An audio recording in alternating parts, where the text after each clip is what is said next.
Hello කොහොමද ඉතින් ඔයාලට දැන් මම මේ ඉන්නේ මහියංගනේ පන්සල ළඟ මකර තොරණ ඉස්සරහා අලුත්ම අලුත් අත්දැකීමක් විඳින්න තමයි මම මේ ආවේ. ඉතින් පේනවා නේද? හිම කමු කියලා තියෙනවා. හිම කන්නක් තියෙනවා. හිම බොන්නක් තියෙනවා. තුන තියෙන්නේ අයිස් කොපි එක. මේක කිරි රසයි කොපි රසයි. sorry. ඒකට මික්ස් එකක් තියෙනවා. මේක චොකලට් එක. චොකලට් එක රුටි වෙන්නේ බ්ලැක් චොකලට්. ඒක ඩාර්ක් චොකලට් එක වෙන්නේ පිත්ත රස අර තියෙන ඔරිජිනල් එක. මේක අඹ එක. රුටි වෙන්නේ කිරි රස කියන එක. චොකලට්. ඊට පස්සේ සුගර් ෆ්‍රී කියන්නේ සීනි තියෙන එකට සීනි නැති එකක්. පළුඩගේ ස්ට්‍රෝබෙරි වලින්. වැටේ. ඔය. හරි. පළුඩගේ කියන්නේ ස්ට්‍රෝබෙරි වලින් හදන එක. මේකටයි අර වැනිලා එකටයි උඩින් දාන අයිටම් දෙක පිළිවෙලට වෙනස් කරනවා. ලස්සන අයිටම් දෙකක් වෙනවා. වර්ග දෙකකින් පාට දෙකකින් වැඩි දෙයක් ඇතර වෙන්න එපා. ඊට පස්සේ ටෙස්ටිං කියන්නේ මේ ඔක්කොම රස වලින් ගන්න පුළුවන් එකක්. ඒ වගේ පොඩි කප් එකක් නතර තියෙන්නේ උඩින් දාන මොකුත් වර්ග වැටෙන්නේ නැහැ. ගෝල්ඩන් කියන්නේ කිරි වලින් හදන එකක්. පිටු පැණි ටිකක් නතර වෙනවා. බ්ලැක් කියන්නේ දම් වලින් හදන එකක්. මේ ඔක්කොම පොඩි පෝෂන් එකයි ලොකු පෝෂන් එකයි විදිහට තියෙනවා. ඕන රසකින් ගන්න පුළුවන්. ඔය බම්කු වැටි හිමයිස් රසයි මම කෑවා බෝඩ් එක බලන්නකෝ මං චොකලට් අයිසිම් එක තමයි කෑවේ ඕම් බලන්න දැක්ක නේද ඔයාලා බොහොම ස්තුතියි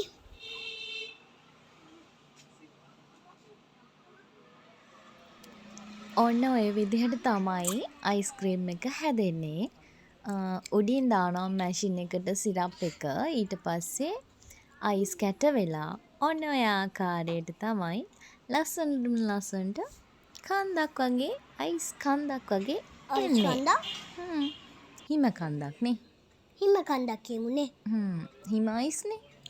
හිම අයිස් නේක හිම කන්දක් කියමු. ඊට පස්සේ මාමි දානවා නේද? තව දේවල්. ඊට පස්සේ මොනවාද? පොඩි පොඩි කැට වර්ග චොකලට් ඒවා. චොකලට් කැට මටනේ දැම්මේ ඔයාට අර සූපර් එව්ව දෙමේ. ඒක මතකයිද මං කෑවේ. ඔයා කෑවේ චොකලට් එක නේද? ඔයා කෑවේ දම් පාට් එක නේ? බ්ලූබෙරි නේද? හරි ඒක. අම්මම කෑවේ බ්ලූබෙරි. ස්ට්‍රෝබෙරි. ස්ට්‍රෝබෙරි. ඔව්. ඉතින් මේ අම්මමගේ එකද? වෙන්න ඕනේ. ඉතින් සීනි තියන අයටත් ඉතින් දියවැඩි ආරෝග්‍ය තියන අයටත් එයාලටම ගැලපෙන අයිස් එකකුත් තියෙනවා නේද? ඔව්. ඔයාලත් ඇවිල්ලා ඉතින් කාලා බලන්න මේක හරිම රසයි. මම නම් ඉතින් මීට කලින් අහලා නැහැ ඉතින් දියවැඩියාව තියන අයට එහෙම අයිස් තියනවායි කියලා. ඉතින් මෙහෙ තියෙනවා sugar free අයිස් එක. දැන් මේ හදන්නේ චොකලට් අයිස් එකයි. බබාගේ චොකලට් එක හදන්නේ මේ. නේද? ඒක මොකද? ඒක රසයිද? ඒක රසයි අම්මමගේත් රසයි කිව්වා ඔයාගේ එකත් ඇඹුල් කිව්වනේ ටිකක්.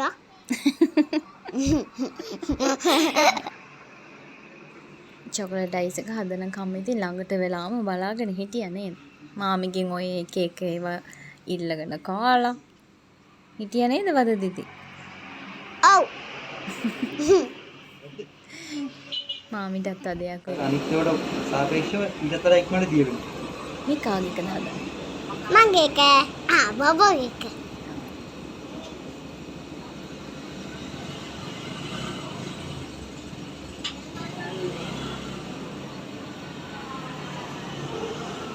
මේකේ මේ ගම් ජූස් එකක් නේ.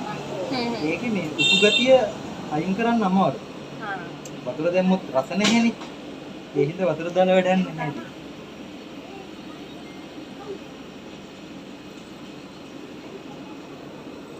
ඔන්න ඉතින් අපි වර්ග 3කින්ම අරගෙන හිම අයිස් කෑවා. කන්නාස බොන්නාස ඔයාලා ඇවිල්ලා එහෙනම් හිම අයිස් කාලම බලන්නකෝ. එහෙනම් අදට අපි ගිහින් යන්න. ඔයාලා හැමෝටම සුබ වෙන්න කියලා ප්‍රාර්ථනා කරනවා. ජෙසපිහිටයි එහෙනම්. බයි.